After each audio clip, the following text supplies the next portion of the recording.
This channel does not promote or encourage any illegal activities. All contents provided by this channel is meant for educational purposes only. Karnal एक गांव हरसिंहपुरा से 24 नवंबर 2022 को उसी गांव की एक 55 साल महिला राजवंती अपने घर से कहीं गायब हो गई। पुलिस अब राजवंती की गुमशुदगी के मामले की जांच कर रही थी, लेकिन उनका कुछ भी पता नहीं चल रहा था।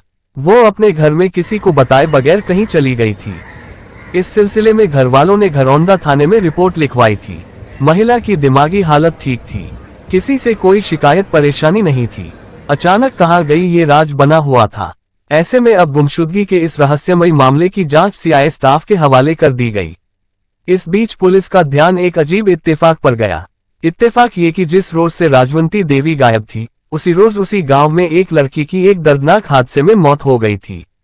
25 साल की इस लड़की का नाम अंतिमा था। अंतिमा अपने ही घर में करंट लगने और झुलसने की वजह से मारी गई। ये वारदात तब हुई जब लड़की के घरवाले बाहर थे। जब घरवाले लौटे तो बेटी की लाश देखकर सन्न रह गए। वैसे तो लाश की हालत ऐसी थी कि उन्हें अपनी बेटी को पहचानना मुश्किल हो रहा था, लेकिन कपड़े और ज्वेलरी ये गवाही दे रहे थे कि ये अंतिमा की ही लाश है। अब घरवालों ने भरे मन से अपनी बेटी की लाश का अंतिम संस्कार कर दिया। अब पुलिस ने दोनों मामलों की जांच साथ में करने का फैसला किया। पता चला कि अंतिमा की मौत को हादसा मानकर ही उस मामले में घरवालों ने अंतिम संस्कार कर दिया था। उसकी मौत की कोई जांच नहीं हुई थी। ऐसे में सीआईए स्टाफ ने अंतिमा की मौत के बारे में पता करना शुरू किया।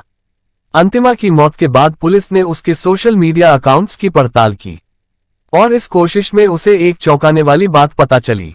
उसका सोशल मीडिया अकाउंट एक्टिव था और लोकेशन उत्तर प्रदेश के शामली में दिख रहा था।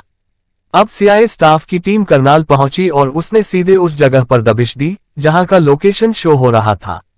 पुलिस को तो शक था ही, शक सही निकला। वहां अंतिमा मिल गई। वो अंतिमा जो 4 महीने पहले अपने ही घर में शॉर्ट सर्किट करंट और जलने से मारी गई थी।